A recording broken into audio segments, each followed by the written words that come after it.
Hey guys, welcome back to my channel. कैसे हैं आप लोग? आई होप अच्छे होंगे। और आज मैं आप लोगों के लिए 2023 से 25 सेशन जो कि पीजी का सेशन है और ये भीमराव अंबेडकर बिहार यूनिवर्सिटी जो कि मुजफ्फरपुर में है उसका सेकंड सेमेस्टर का क्वेश्चन लेकर आई हूँ, क्योंकि कुछ दिन पहले ही उसकी एग्ज़ाम चल रही थी। तो मैं अभी इसको इस वजह से डाल दे रही हूँ क्योंकि अभी मेरे पास ये क्वेश्चन आई है और फिर जब आप लोग का एग्ज़ाम का टाइम आता है तो फिर आप लोग मैसेज करते हो और मेरे पास तब तक क्वेश्चंस नहीं रहती हैं। इस वजह से मैंने सोचा है कि अभी ही डाल देती हूँ।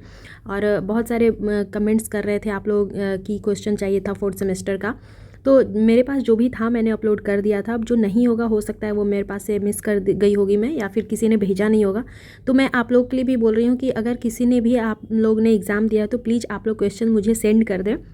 मैं टेलीग्राम का एक लिंक दे दूँगी जिसके ऊपर आप लोग क्वेश्चन सेंड कर देंगे, तो उससे जो आपके आने वाली जो भी बच्चे होंगे, जो स्टूडेंट्स होंगे, उन लोगों को काफ़ी ज़्यादा हेल्प मिल जाएगी।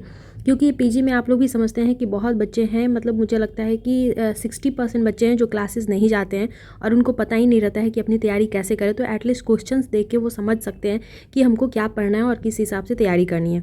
तो चलिए बिना डिले किए क्वेश्चंस को पढ़ते हैं। तो जिन लोगों ने एग्ज़ाम पहले से दिया, फर्स्ट सेमेस्टर देंगे, तो उनको पैटर्न तो पता ही होगा कि आपको सबसे पहले लॉन्ग क्वेश्चंस हैं जिसमें आपको 3 का आंसर करना है। एक के लिए आपको 10 नंबर मिलेंगे, टोटल 30 मार्क्स का है। पहला है, ये CC5 का क्वेश्चन है कि भारतेंदु युग की प्रमुख प्रवृत्तियों पर प्रकाश डालिए। प्रगतिशील आंदोलन और उसकी प्रमुख विशेषताओं का विवेचन कीजिए। अगली है, नई कहानी की प्रमुख प्रवृत्तियों पर प्रकाश डालिए। फिर है, आचार्य महावीर प्रसाद द्विवेदी के योगदान पर प्रकाश डालिए। हिंदी आलोचना के विकास में रामविलास शर्मा की भूमिका पर प्रकाश डालिए। अगला है, नाटककार के रूप में जयशंकर प्रसाद का मूल्यांकन कीजिए। ये लॉन्ग क्वेश्चंस थे जिसमें आपको सिर्फ और सिर्फ 4 के आंसर करने हैं, 3 के आंसर करने हैं, जिसके एक के लिए आपको 10 नंबर मिलेंगे। ठीक है। अगला जो आता है आपका, ये शॉर्ट आंसर लिखना है जिसमें आपको 4 के आंसर करने हैं और एक क्वेश्चन होगा 5 नंबर का। ठीक है। तो अगला है, पहला है कि फोर्ट विलियम कॉलेज, इसके ऊपर आपको टिप्पणी लिखनी है कि इसकी स्थापना कब हुई थी, इसमें क्या किया जाता था, और मतलब ये सारी चीज़ आपको लिखना है। ठीक है। अगला है, सरस्वती पत्रिका। फिर है, राष्ट्रीय काव्य धारा, उत्तर छायावाद। अगला है, मार्क्सवाद। फिर है, नवगीत, दलित लेखन और स्त्री लेखन। तो ये आपके शॉर्ट क्वेश्चंस हो गए।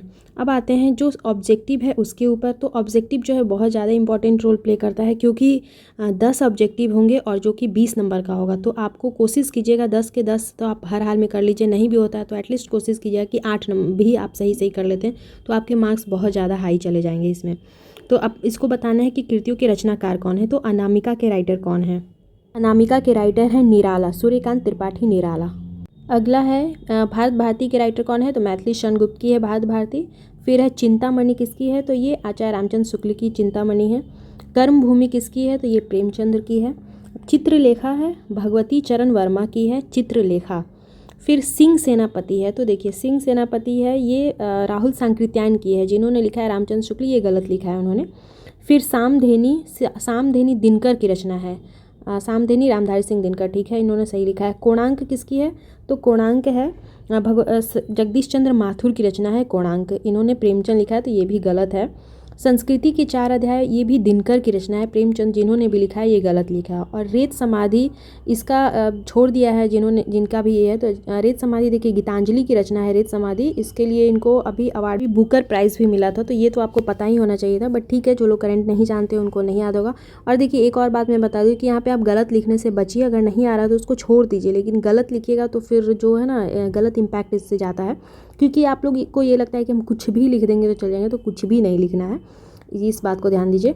और सबसे पहले ये क्वेश्चन मुझे भेजा है मिट्ठू कुमार जी ने, तो सबसे पहले उनका बहुत बहुत धन्यवाद कि वो 4th सेमेस्टर के हैं, लेकिन फिर भी उन्होंने कहीं से भी अरेंज करके मुझे ये भेजा है, तो बहुत बहुत थैंक यू उनका। क्योंकि बहुत सारे लोग हैं जो इस क्वेश्चंस को देख के पढ़ते हैं और अपनी तैयारी करते हैं, और मेरे पास बहुत सारे लोगों की कमेंट भी आती रहती है, लेकिन मैं क्या करूँ कि मैं भी मजबूर हूँ, मेरे पास जो नहीं रहता है तो वो मैं नहीं अपलोड कर पाती हूँ। ऐसा नहीं कि मैं आप लोगों के कमेंट नहीं देखती हूँ, मैं सबके कमेंट देखती हूँ, रीड भी करती हूँ, लेकिन मजबूरी है, मेरे पास नहीं रहती तभी मैं अपलोड नहीं कर पाती हूँ। बट जो भी क्वेश्चंस मेरे पास आती है मैं कोशिश करती हूँ कि उसको डाल दूँ मैं, ताकि जो भी बच्चे हैं उन लोगों को काफ़ी ज़्यादा हेल्प मिले। क्योंकि जो क्वेश्चन बैंक भी मार्केट में आती है ना, वो सब गलत रहती है उसमें क्वेश्चन, और आपको अगर नहीं समझ में आ रहा तो आप एक बार जाके इस क्वेश्चन को मिला लीजिएगा, एक भी क्वेश्चन आपको उससे मिलेगा ही नहीं। वो अपने मन से वो लोग कुछ भी डाल देते हैं, तो वो क्वेश्चन और इस क्वेश्चन में बहुत ज़्यादा डिफरेंस रहता है। ये ओरिजिनल क्वेश्चन है जो एग्जाम में बच्चे देकर आते हैं, उनके पास ही आपको मिलेगा ये। तो मिलते हैं नेक्स्ट वीडियो में। Till then bye bye. Channel पे पहली बार आए तो सब्सक्राइब कर दे, पुराने सब्सक्राइबर तो लाइक कर दे, और जो भी आपके जाने पहचाने वाले जो भी स्टूडेंट जो एग्ज़ाम दे रहे हैं, जो नहीं जानते हैं कि मैं अपने चैनल पे क्वेश्चंस डालती हूँ प्रीवियस ईयर के, तो उन तक आप मेरी वीडियो को ज़रूर पहुँचाएँ। Bye bye, take care.